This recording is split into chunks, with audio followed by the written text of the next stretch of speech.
네, 오늘 말씀 로마서 9장, 로마서 9장입니다. 7절부터 13절까지 252쪽 로마서 9장 7절에서 13절까지 같이 합독하겠습니다. 또한 아브라함의 씨가 다 그의 자녀가 아니라 오직 이삭으로부터 난 자라야 내 씨라 불리리라 하셨으니 곧 육신의 자녀가 하나님의 자녀가 아니요 오직 약속의 자녀가 시로 여기심을 받느니라. 약속의 말씀은 이것이니 명년 이때에 내가 이르리니 사라에게 아들이 있으리라 하심이라. 그뿐 아니라 또한 리브가가 우리 조상 이삭 한 사람으로 말미암아 임신하였는데 그 자식들이 아직 나지도 아니하고 무슨 선이나 악을 행하지 아니한 때에 택하심을 따라 되는 하나님의 뜻이 행위로 말미암지 않고 오직 부르시는 이로 말미암아 서게 하려 하사 리브가에게 이르시되 큰 자가 어린 자를 섬기리라 하셨나니 기록된 바 내가 야곱은 사랑하고 에서는 미워하였다 하신가 같으니라. 아멘. 제목부터가 오늘 은혜이죠. 전적인 하나님의 은혜. 전적인 우리를 왜 구속시켜 주셨는지 우리가 금방 찬양한 것처럼 난 알 수 없어요. 난 알 수 없어요. 왜 나를, 내가 지식이 많은 것도 아니고 우리가 자격이 충분한 것도 아니고 스펙이 좋은 것도 아니고 그런데 왜 나를 구해 주셔서 이 자리에 오게 하시고 또 구원을 이뤄가게 하시고 주님의 마음을 입혀주시고 자비를 베풀어 주시는지 알 수 없습니다. 저뿐만이 아니라 우리 모두가 그런 같은 마음을 가지고 계실 것입니다. 그것이 하나님의 전적인 은혜라는 거예요. 오늘 바울이 우리들에게 얘기해 주는 것입니다. 전적으로 우리를 주님은 선택하시고 우리를 택하시고 부르시고 한 가지, 내가 너희들에게 불러준 목적이 있고 너희들을 택한 목적이 있어. 그 목적이 그 사명이라고 그래. 그것이 무엇이냐? 그 기쁨을 다른 사람들한테도 전해라 하는 것이 우리를 불러주신 은혜고 우리를 긍휼히 베풀어 주시는 주님의 자비하심입니다. 15절에서도 보면 이게 사실은 우리가 너무 길어서 7절부터 이렇게 중간만 읽었어요. 이게 9장 1절서부터 18절까지의 말씀이 오늘 다 선포가 될 것입니다. 15절에 어떻게 되어 있어요? 하나님이 모세에게 그렇게 얘기를 하셨어요. 내가 긍휼히 여길 자를 긍휼히 여기고 불쌍히 여길 자를 불쌍히 여기리라 하셨느니. 하나님의 주권인가? 하나님의 주권. 우리 모두에게 하나님은 똑같이 말씀하시는 거예요. 내가 너희들을 긍휼히 여기고 내가 너희들을 불쌍히 여겨주신다는 것을 우리에게 말씀해 주시는 거예요. 그렇기 때문에 우리에게는 전적인 하나님의 은혜라는 거야. 우리의 의지로 우리의 노력으로 이 자리에 온 것이 아니라는 거야. 뭐? 왜? 하나님의 자비하심이라는 거. 하나님의 긍휼하심이 있었기에 우리를 향하신 하나님의 긍휼하심이 있었기에 우리를 불러주시고 이 맑은 샘 교회를 하나님이 불쌍히 여겨주셨기 때문에 여기까지 올 수 있도록 인도해 주신 줄로 믿습니다. 애굽에서 이스라엘 백성들을 하나님이 택하실 때 그들이 한 게 아무것도 없어요. 그들이 무엇을 했습니까? 아무것도 없어요. 그냥 종살이 한 것밖에 없어요. 근데 하나님이 그들의 그 신음소리를 듣고 불쌍히 여기시고 긍휼히 여겨주셔서 출애굽을 시키시는 거예요. 저와 여러분들이 예전에 하나님을 모를 때는 교회에 들어오기 전에는 세상의 영에 사단의 영에 우리가 휩쓸려서 나의 뜻대로 살아갔어요. 그러나 지금은 여기에 와 앉아있는 것은 내가 노력해서 여기 온 게 아니야. 여러분들이 스스로 노력해서 내가 하나님을 믿어야 되겠다 하고 여기 오신 분 하나도 없다는 거야. 그냥 하나님이 불쌍히 여기서 불러서 여기다 갖다 앉혀놓은 거야. 믿습니까? 동의하십니까? 이게 전적인, 그게 우리가 314에서 찬양한 거야. 나는 몰라요. 왜 나를 여기다 데려다 놓으셨는지 몰라요. 전적인 하나님의 자비하심이고 하나님의 사랑이야. 사랑. 우리는 연약해요. 우리는 넘어져요. 우리는 부서져요. 깨져요. 날마다 우리 여기서 주님 사랑합니다. 고백해도 저는 지난주에 찬양을 여기서 기도하면서 찬양하면서 그런 마음을 주시더라고. 그 고백만 했어요. 주님 사랑합니다. 사랑합니다. 그것뿐입니다. 그것뿐이에요. 아무것도 없어요. 우리들이 해야 할 일이 하나 있어요. 하나님이 택하셨어요. 그럼 우리가 해야 할 일이 하나 있어요. 회개해야 돼. 회개. 먼저 회개해야 돼. 그래서 세례 요한도 그렇고 예수님도 이 땅에 오셔서 제일 먼저 선포하신 말씀이 회개하라. 하나님의 나라가 가까워졌다는 거야. 우리가 회개하지 않으면 무엇을 회개하느냐? 그동안에 하나님 알지 못하고 살았던 것이 죄입니다. 이걸 고백하는 거야. 그러나 내가 그리스도 때문에 지금은 하나님을 나의 주님으로 모시고 살겠습니다. 이 고백만 하면 되는 거야. 어려운가요? 그 고백이 얼마나 어려운지 그 고백이 안 나와요. 제가 이렇게 보니까요. 저를 보니까 그래. 주님을 사랑하고자 하는 그 마음이 제 안에서 막 충만히 일어나지 않으면 주님 사랑합니다 이 말이 안 나오더라고. 주님을 사랑한다는 이 고백이 나올 때 그때부터 주님 내가 무엇을 해야 될까요? 그때 주님이 우리에게 먼저 말씀하시는 것은 회개하라. 내가 거룩하니 너희도 거룩하라. 그래야 너희의 마음에 하나님의 나라가 임할 것이다. 내가 너와 동행하는 것을 너희가 볼 것이다. 이게 약속이에요. 동행해 주시는 것이 약속이에요.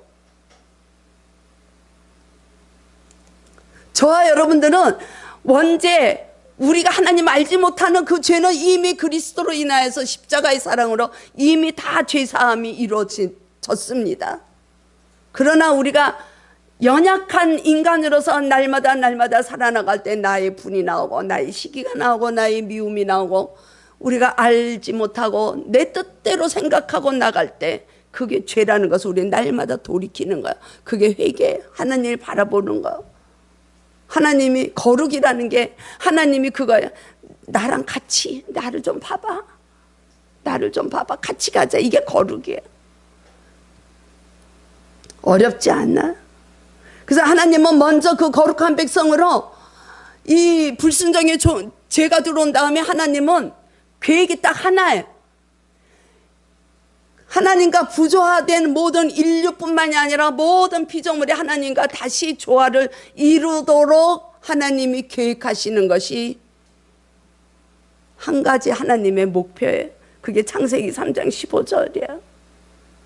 그걸 원시복음이라 그래. 하나님이 이미 그때 죄 짓는 순간 그걸 보시고 하나님은 내가 다시 회복시키리라. 내가 사랑하는 모든 이 피조물을, 그래서 내가 다시 새하늘과 새 땅 에덴을 주겠노라 우리에게 말씀해 주시고 있는 것입니다. 오늘 예배를 통해서 저와 여러분들의 삶뿐만이 아니라 우리 가정이, 우리 교회 공동체가, 이 나라가, 이 사회가 온전히 에덴으로 회복되는 역사가 일어나면 좋겠습니다. 그런 자들이, 위정자들이 많이 나와야 돼요. 좁게는 내가 먼저 에덴으로 회복이 돼야 돼요. 그래야 내가 만족스럽지 못한 나의 배우자를 위해서, 나의 자녀들을 위해서 기도하고 주님의 사랑으로 품고 갈 수 있는 그 마음이 생기는 거야. 왜? 그건 긍휼에서 오는 거야. 내가 먼저 주님의 사랑을 받아야 되는 거야. 넘쳐야 되는 거야. 내가 아니면 누군가가, 그 가정에서 한 사람이 주님의 사랑하는 은혜가 넘치게 받으면 그 가정을 완전히 회복이 되는 역사가 있는 거예요. 다 잘할 수는 없어요. 우리는 언제나 완전하지 못하기 때문에. 지난주에 우리가 부부에 대해서 말씀을 나눴죠. 우리 집에서 역사가 있었어요. 무슨 역사냐? 넘어지는 역사가 있었어요. 넘어지는 역사가. 왜 넘어지는 역사가 있는 걸, 이 부끄러운 걸 말씀드리느냐? 그걸 통해서 우리는 하나님을 다시 바라볼 수 있는 은혜가 주어졌다는 거 우리는 깨닫지 않은 거예요. 여러분들의 말씀이, 그래서 저는 너무 감사해요. 저도 그게 잘 컨트롤이 안 되는 거야. 이게 조절이 안 되는 거야. 말씀이 선포가 되고 그 말씀이 성령에 강하게 역사하면 반드시 그 길을, 생명의 길로 못 가게 하는 사단의 영이 우리를 노려보고 째려보고 틈을 보고 한다는 걸 알아야 되는데 우리가 영적인 거를 모르기 때문에 그 틈을 내어준다는 거야. 반드시 우리가 이 예배를 드렸습니다. 이 예배 끝나고 문을 나갈 때부터 예배의 시간이 되는 거예요.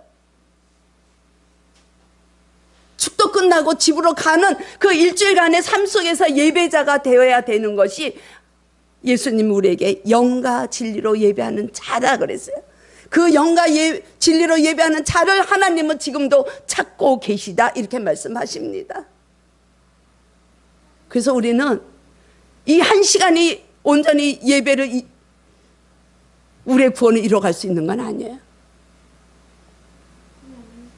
그런데도 감사하게 우리는 회복이 되어서, 저는 그걸 알아요. 회복되는 걸 알아요. 그래서 그 시간을 통해서 하나님을 바라볼 수 있고 하나님이 회개를 시키시더라고요.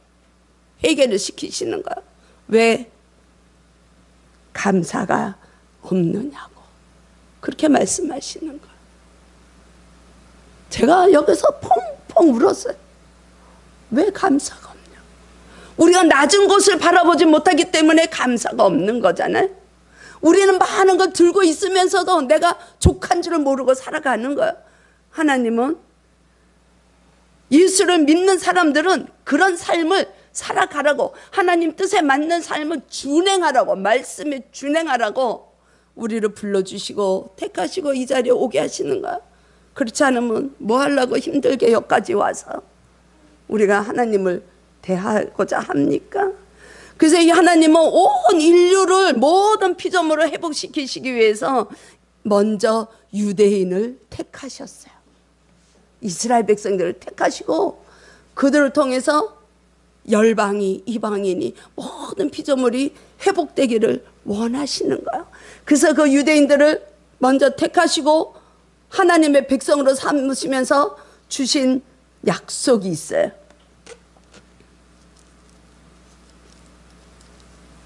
3절이죠. 3절 보겠습니다. 같이. 그들은 이스라엘 사람들이라. 그들에게는 양자됨과 영광과 언약들과 율법을 세우신 것과 예배와 약속들이 있고, 유대인들을 택하신 유대인 하나님은 그들에게 하나님의 그 양자로 삼으셔서 약속을 주셨어요. 아브라함을 통해서 약속의 자녀들이 이제 후세에 나올 것을 말씀하셨어요. 그리고 또 하나 주신 것이 무엇이에요? 말씀을 주셨어요. 말씀, 그 말씀이 율법이잖아요.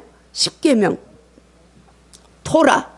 그래서 이 유대인들은 지금도 토라를 가르치는 거예요. 그 이스라엘에서 선교하시는 목사님의 제가 말씀을 들었어요. 우리가 생각하면 그러죠. 이스라엘 성지인데 하나님이 택한 백성인데 거기를 선교로 가나?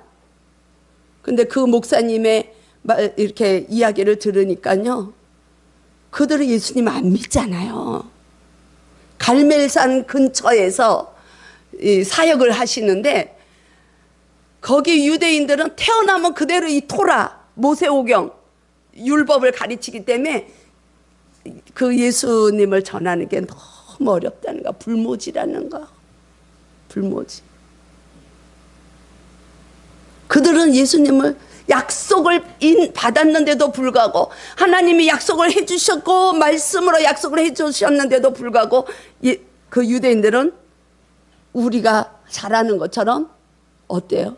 하나님을, 예수 그리스도를 거부하잖아요. 그렇죠? 지금도 하나님만 믿는 거예요. 구약의 하나님만. 그리스도를 믿지 않는 거예요. 그들도. 그래서 4절 5절을 보니까 어떻게 말씀하시느냐, 예수 그리스도도 5절에서 그렇게 말씀하시네요.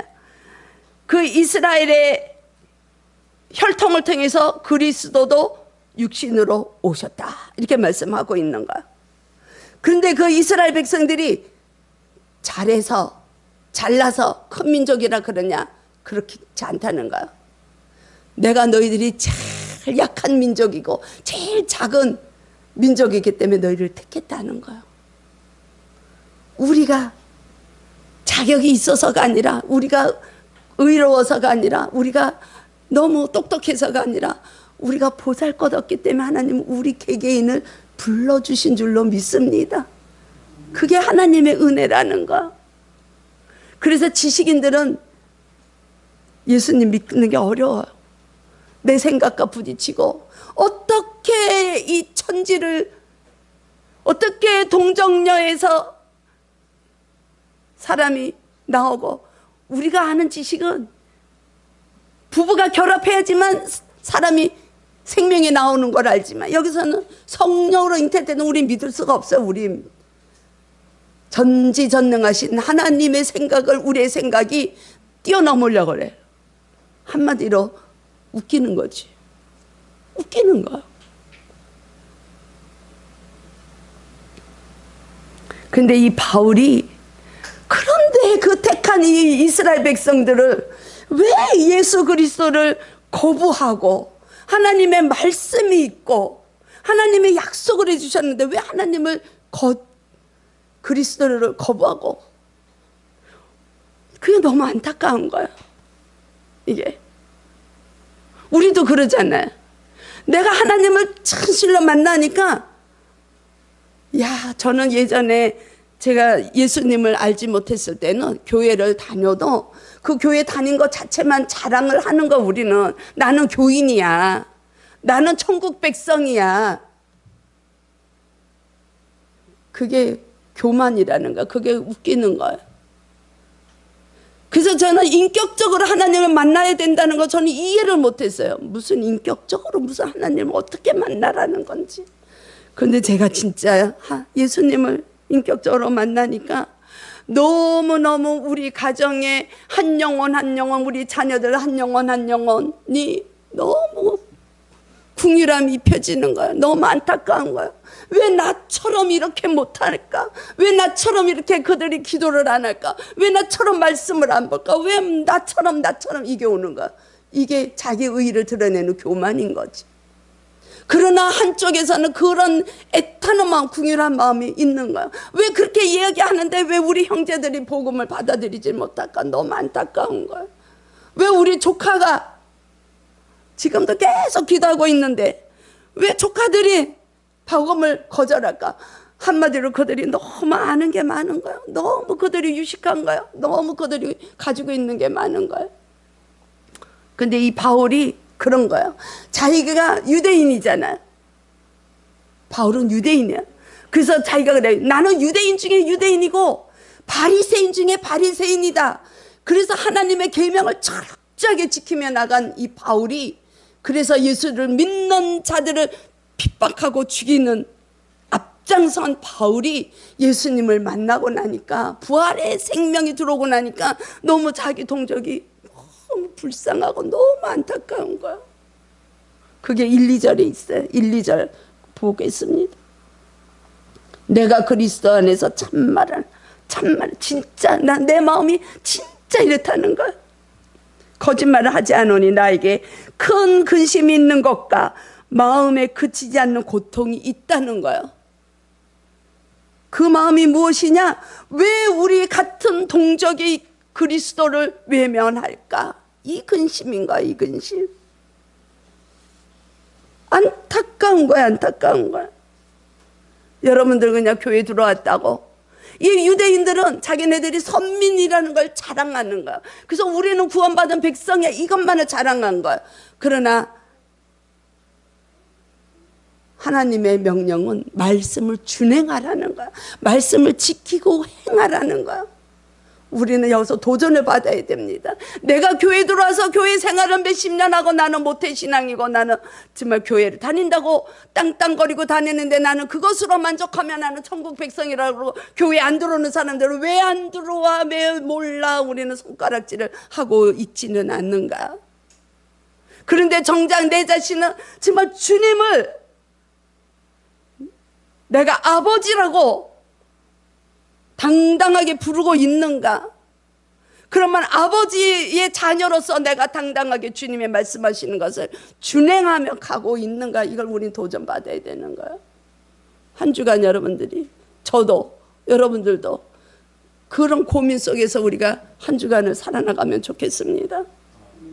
그래서 이 바울이 하는 얘기가 3절 보실까요? 3절 뭐라고 얘기하는지 봅시다.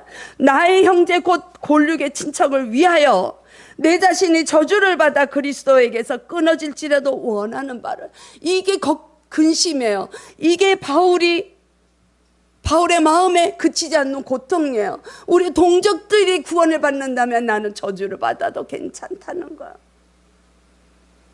그런 고백을 한 지도자가 한 사람이 또 있어요. 모세죠, 모세. 모세가 시내산에 올라가서 율법을 받을 때, 하나님의 말씀 10계명을 받을 때 그 밑에서 이스라엘 백성들은 우상을 만들면서 죄를 범하고 있어요. 그때 하나님이 진노하셔서 모세를 통하여 다시 백성들을, 하나님의 나라를 이루어가겠다고 말씀하실 때 이 모세가 그렇게 얘기하는 거야. 이 이스라엘 백성들의 죄를 용서해달라고. 이스라엘 백성들의 그 동족의 죄를 사하기 주지 않으신다면 생명책에서 내 이름을 버려주세요. 이렇게 모세가 기도를 했죠. 그 기도를 들으시고 하나님이 거기서 진노를, 계획을 바꾸시죠. 우리의 마음이 그래야 된다는 거. 바울이 그런 마음이에요. 이 저주를 받는다는 것은요, 원뜻이 아니테마라는 거예요. 아니테마, 헬라어로.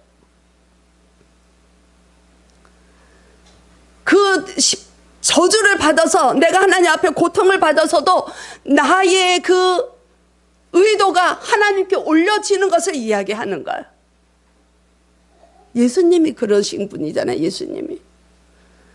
예수님이 저와 여러분들 때문에, 우리의 그 죄 때문에 유대인들이 생각하는 그 십자가에서 저주를 받으시는 거예요.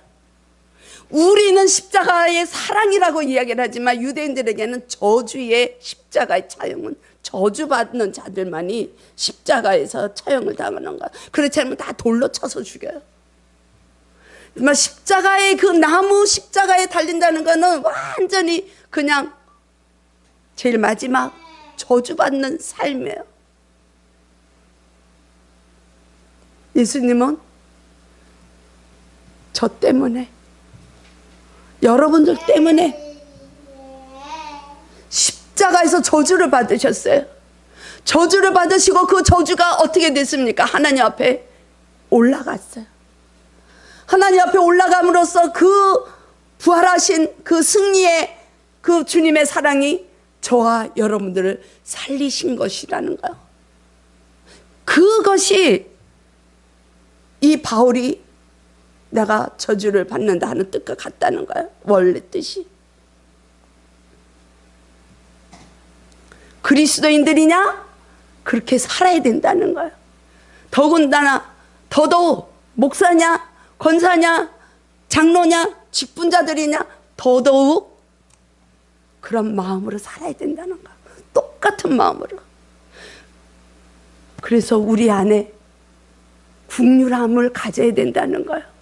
정죄하기보다는 왜 안 나와? 왜 안 나와? 그게 아니에요. 그 영혼을 불쌍히 여기는 마음이 있어서 그 영혼을 위해서 기도하는 자리에 올라갈 때 주님은 그 영혼의 마음을 만져주시고 함께 회복이 되는 은혜를 부어주신다는 거예요. 내가 노력해서 누구를 구원시킬 수는 없어요. 내 자신도 구원이 안 되는데 누구를 구원시켜요? 오직 십자가의 사건만이 우리를 구원시켜 주시는 것입니다. 우리는 그 사랑을 힘입어서 주님의 마음을 우리는 날마다 입혀지는 삶이 사라져야 돼요. 그래서 예수님이 그렇게 말씀하셨잖아요. 궁휼을 베푸는 자가 궁휼을 받는다 그랬어. 궁휼히 여기는 자를 궁휼히 여길 것이다. 하나님의 나라의 백성으로서의 조건에 그게 들어가는 거야. 야, 이 동족을, 이 유대인들은 바울을 죽이려고 얼마나 핍박을 했는지 몰라. 그런데 그 핍박하는 자들을 너무 불쌍히 여기는 마음이 이 바울의 말씀인 거야. 그렇다면 유대인들처럼 말씀에 철저하게 지키며 그 말씀 때문에 그리스도를 거부한 그들의 삶이 우리의 삶과 다르지 않은가? 우리는 말씀을 잘 준행하고 있는가? 우리는 교회 들어온다고, 교회 들어와 있다고 나는 천국 갈 것이야, 하나님의 자녀로 갈 것이야, 이거 하나를 의지해서 나는 교회 무늬만 신앙인의 그 종교 생활을 하고 있는 건 아닌가? 도전을 받기를 원합니다. 내가 진정으로 하나님의 약속의 자녀인가? 아니면 나는 육신의 자녀인가? 우리가 잘 아는 말씀이에요. 그게 오늘 본문을 읽은 7절부터 13절까지 말씀을 통해서 바울은 우리에게 다시 한번 얘기해 주는 거예요. 이 아브라함을 통해서 이 성경에서 곳곳에서 아브라함을 이야기를 해줍니다. 우리가 너무 여러 번 들은 이야기예요. 약속의 자녀, 육신의 자녀가 거기서 나와요. 왜 자꾸 이렇게 반복해서 얘기해 주는가? 그만큼 중요하기 때문에 얘기를 자꾸 해주는 거죠. 한마디로 우리가 다 아는 내용이니까 이스마엘과 이삭은 다 아브라함의 자녀입니다. 그렇죠? 다 아브라함의 자녀예요. 이스마엘도 아브라함의 자녀고 이삭도 아브라함의 자녀예요. 그런데 이 족보가 달라요. 그죠? 이스마엘은 이 아브라함에게 하나님이 내가 약속의 자녀를 준다고 말씀하셨는데 기다려도 역사가 나타나지 않으니까 자기의 힘으로, 자기의 육신의 힘으로 자기가 생명을 잉태한 사건이 이스마엘이, 그 하나님은 약속의 자녀라고 하지 않나요? 8절에서 그렇게 얘기하잖아요. 육신의 자녀가 하나님의 자녀가 아니다.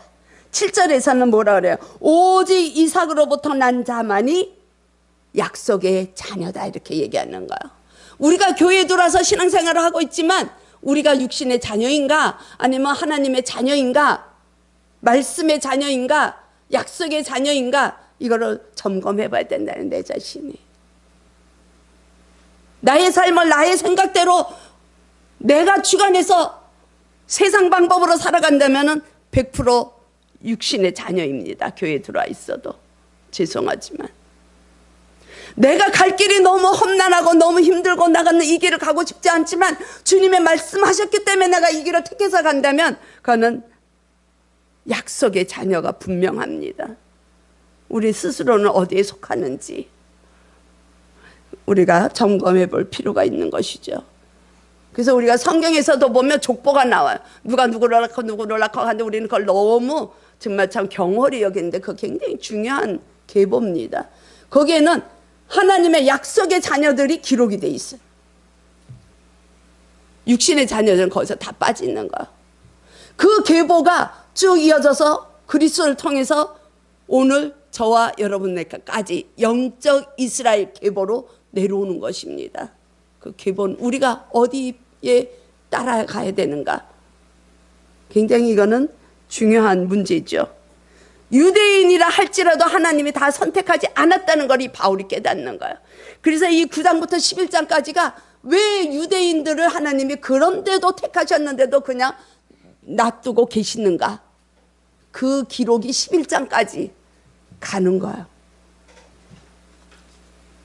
한마디로 얘기하면 이삭이 하나님의 자녀라는 거예요. 이스마엘을 낳고 하나님은 아브라함에게 나타나셨습니까? 안 나타나셨습니까? 창세기 17장에 보면 13년간의 침묵의 시간이 흐르는 거예요. 너무 얼마나 이 아브라함이 힘들었겠어요. 늘 하나님이 계시해 주시고 천사로 하나님이 임재하셔가지고 말씀으로 계속 주시는데 자기 육신의 힘으로 이스마엘을 낳고 나니까 13년간을 하나님 아무 말씀도 안 했어요. 암흑의 시간이 가는 거예요. 하나님의 음성이 우리들 삶 속에서 멈춰 있다면 정말 오마이갓이에요. 오마이갓. 주님 얼마나 그게 말씀해 주세요. 그래도 조금이나마 제가 목회를 하고 주님의 삶을 감당하고 가는 거는 그래도 주님 앞에 조금이라도 이렇게 끌려가는 이가 있기 때문에 여기까지 오는 거야. 근데 그것도 없이 그냥 내가 했더니 이렇게 이런 말이 이 목사 입에서 나온다면 그건 끝이야 이제. 그런 말이 나오지 않도록 여러분들이 저를 위해서 기도해 줘야 되는 의무가 있습니다. 여러분들도 함께 책임이 있는 거야. 저만 책임 있는 거야. 우리 뜻으로는 주님이 뜻을 이룰 수가 없다 이렇게 말씀해 주는 거야. 약속의 자녀의 길을 가야 되는 거야. 그래서 우리가 살아나가면서 어떤 상황이 왔어요. 내가 선택해야 되는, 항상 선택을 해야 돼. 우리는 주일날 일을 봐야 될 것이냐 토요일날 일을 봐야 될 것이냐, 이것도 선택해야 될 문제예요. 우리가 신앙생활을 하면 할수록, 주님과 가까우면 가까울수록 그런 마음이 일어나죠. 또 우리가 어떤 결정을 해야 될 때 이 길을 가야 되는가 이 길을 가야 되는가,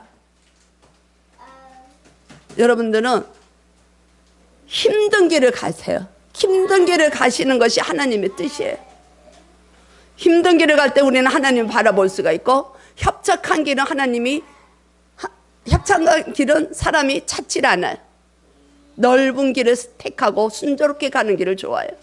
그러나 좁고 협착한 길이 생명의 길이라고 주님 말씀하고 계십니다. 그러니까 우리가 어떤 그 결정을 해야 될 때에 나의 생각을 자꾸 짜내기보다는 말씀에서 답을 찾아야 돼. 말씀에서 이 길을 가면 나 너무 버겁고 너무 힘들어서 너무 안 돼. 그렇게 생각하면 우린 지하에다 이걸 못해. 누가 지금 지하에, 이 지상에 있어도 지금은 전도가 안 되는데 있는 사람들도 다 나가. 이번에 코로나 때문에요, 많은 그 대형 교회들도 숫자가 많이 줄었다래.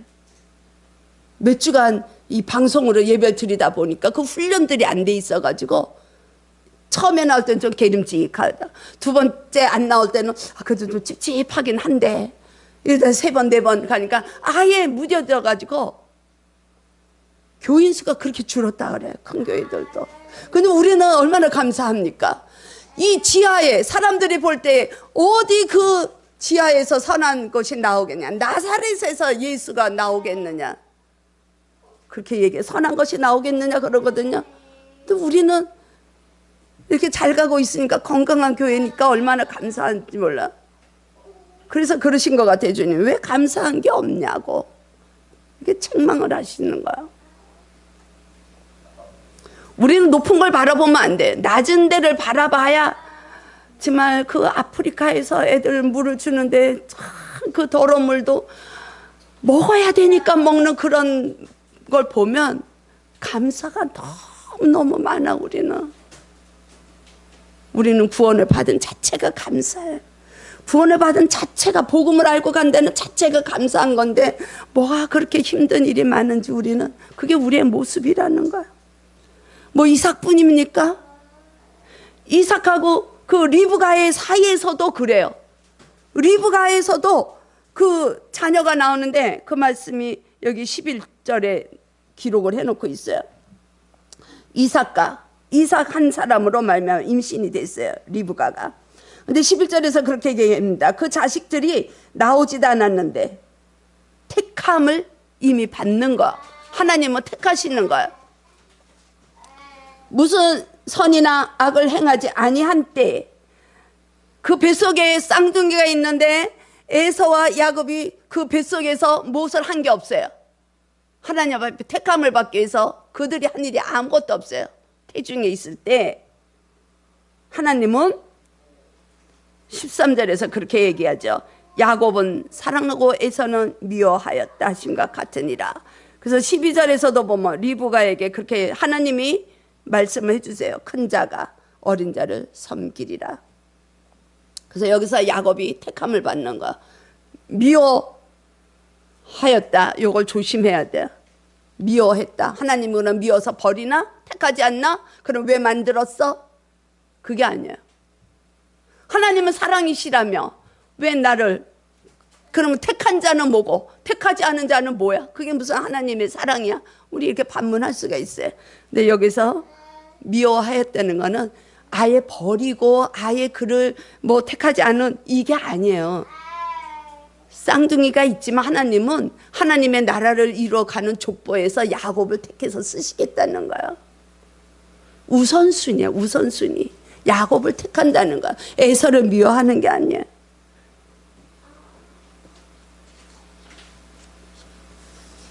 때가 되면 하나님은 야곱을 통해서 에서의 그 족보도 구원시키시기를 원하시는 게 하나님의 계획이에요. 유대인들을 하나님이 택하셨지만 유대인들은 복음을 거절했어요. 그럼 하나님이 이 유대인들을 버렸느냐? 안 버려요. 미워하지 않아요. 이게 로마서 11장에 가면 그 말씀하세요. 유대인들이 복음을 거절했기 때문에 그 복음이 어디로 넘어가냐면 이방인들에게 넘어가는 거예요. 이방인들에게 넘어가서 이방인들의 수가 다 만족한 수가 차면 그때 복음이 다시 유대로 돌아가는 거예요. 유대인들은 그때까지 하나님이 잠시 내버려 두는 거예요. 좀 어렵죠? 어려워요. 그래서 우리가 이걸 잘 이해를 해야 돼요. 그러면 택하신 자들은 따로 있느냐? 아니에요. 하나님은 누구나가 다 택하셨고 부르시길 원하고 누구나가 다 복음으로 에덴의 삶으로 되기를 하나님은 그게 하나님의 계획이고 하나님의 우리를 부르신 목적이에요. 그런데 그 말씀하죠.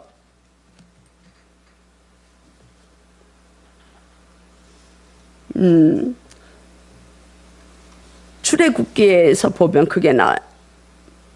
이스라엘 백성들을 이렇게 건져내실 때 바로의 마음이 완악하게 되었는데 바로의 마음을 완악하게 하나님이 하셨다. 이런 구절들이 나와요. 그래서 이 열 재앙이 내려갈 때마다 하나님이 바로의 마음을 강팍하게 했다. 바로의 마음을 완악하게 했다. 이런 얘기가 나와요. 그래서 유대인들의 그 완악한 마음, 유대인들이 복음을 거절하는 그 강팍한 마음을 하나님은 그대로 두시는 거야. 그대로 두시는 거야. 그래서 저는 이 말씀을 이제 이렇게 보면서 지금 이렇게 딱 생각이 나는 것이 제 모습을 보면 저는 복음을 무조건 거부했어요. 결혼하기 전까지. 무조건. 옛자만 우리 친구들이 꺼내려면 제가 몇 번 말씀드렸죠. 절대 거부했어요. 그런데 지금 와서 이 본문과 연결시키면 하나님은 내가 원하지 않고 내가 그 거절했던 마음을 그냥 하나님 내버려 두시는 거야. 강압적으로 저를 설득시켜서 하나님이 구원의 자리를 이끌지 않는다는 거야. 왜? 자유의지가 있고 우리가 인격자이기 때문에 그래. 하나님의 속성도 인격자이기 때문에 그런 거야. 성령님은 인격자이시기 때문에 하나님을 거부하는 자들을 억지로 여기다 데려다 놓지 않으시는 거야. 그래서 본인이 하나님이 필요함을 깨닫고 나의 삶을 바꾸기로 결단하고 들어올 때 하나님은 인도하시는 거야. 이해가 좀 되시죠? 그게 여기에서 이야기하는 완악함이에요. 그게 어디에 나오냐면 18절에서 그렇게 말씀하고 있어요. 17절에서 볼게요. 17절부터 같이 봅시다. 성경이 바로에게 이르시되 내가 이를 위하여 너를 세웠으니 곧 너로 말미암아 내 능력을 보이고 내 이름이 온 땅에 전파되게 하려 함이라 하셨으니 그런즉 하나님께서 하고자 하시는 자를 긍휼히 여기시고 하고자 하시는 자를 완악하게 하셨다 그랬어요. 그래서 이 바울이 이스라엘 백성들을 하나님이 출애굽 시키실 때 바울의 마음을 완악하게 그냥 내버려 두는 거예요. 그래서 이 완악한 자들도 하나님이 계시다는 것을 인정할 수 있도록 허락하시는 거예요. 그래서 우리가 교회에 들어오지 않은 자들이 전부 다 그러면 버린 자들이냐? 그게 아니라는 거예요. 그들도 우리의 삶을 통해서 우리를 통해서 하나님이 하시는 일을 보고 그들도 하나님을 인정할 수 있도록 하나님이 그냥 일단 두시는 거예요. 그거를 여기에서는 완악하게 그냥 하나님이 내버려 두신다. 허락하시는 거. 그래서 여기서 중요한 거는 그래요. 중요한 것은 내가 긍휼을 여기는 자로 하나님 앞에 쓰임을 받을 건지 아니면 내가 완악한 자로 하나님 앞에 쓰임을 받을 건지 우리가 둘 중에 하나의 하나님의 도구로 사용될 수가 있는 거야. 우리가 살아가는 길은 생명의 길 아니면 사망의 길이에요. 중간은 없어요. 우리가 성령님에 이끌려서 하나님을 의지하고 가는 자들은 생명의 길로 가는 거예요. 그러나 하나님을 알지 못하는 자들은 생명의 길로 갈 수가 없어요. 생명의 길은 하나님이 주관하시기 때문에 그래. 완전히 하나님이 주권에 달려있기 때문에 내가 스스로 생명의 길을 갈 수는 없어요. 그래서 우리가 찬양한 것처럼 길과 진리와 생명이 되시는 그리스도의 그 뒤를 따라오라고 그래서 우리가 자기 부인이 필요한 거예요. 그래서 내 자신의 내가 갖고 있는 모든 것을 버리는 그 훈련이 그래서 필요한 거야. 내가 주님으로 따라가면 우리는 긍휼한 마음을 가지고 긍휼한 마음에 하나님의 선한 도구로 사용이 될 수 있어요. 그러나 우리의 마음이 하나님의 뜻을 거부하고 우리가 교회 들어와 있어도 내 뜻대로 살고 내 마음대로 사사기 시대가 그래. 사사들을 세워도 전부 거기서는 사사들이 다 실패해. 다 자기네 뜻대로 가기 때문에. 그러면은 그렇지 그 이쪽 길을 택하지 않는 자들은 하나님이 그냥 내버려 두는 거예요. 하나님은 너는 완악해잖아. 너는 악한 도구로 사용되라. 이게 아니에요. 내가 그 자리에 그냥 머물러 있으면 하나님 잠시 그냥 둬. 그래서 하나님이 하시는 일을 깨달을 수 있도록 그게 우리의 마음을 완악하게 하신다. 저와 여러분들은 선한 도구가 되기를 축복합니다. 그러니까 하나님은 만물의 주권자이시라는 거야. 우리를 부르시고 우리를 먼저 택하시고 온 것은 왜 그러는지 우리는 알 수가 없어요. 왜? 나 때문에 그리스도를 보내주신 하나님의 주권은 몰라요. 나도 모르고 여러분들도 몰라요. 오직 하나님의 은혜라는 거야. 아, 하나님의 은혜로 우리는 쓸데없는데 할 수 있는 게 아무것도 없는데 그 하나님의 은혜로 우리는 알 수가 없는 것입니다. 그 고백을 하며 한 주간 우리가 정말 우리의 영이 살아야 돼. 그래서 우리의 영이 살으려면 나의 육신의 생각이 다 부활이 돼야 되고 나의 감정이 주님의 감정으로 부활이 돼야 되고 나의 의지가 주님의 부활의 의지로 바뀔 때 우리는 새로운 피조물로 나가는 거예요. 그때 우리는 영과 진리로 영이신 하나님을 예배할 수 있는 줄로 믿습니다. 한 주간 우리가 이 묵상하며 우리 말씀으로 우리가 살아나갈 때 정말 도전받는 한 주간이 될 수 있기를 생각하면서 말씀을 마치겠습니다. 주님, 어렵습니다.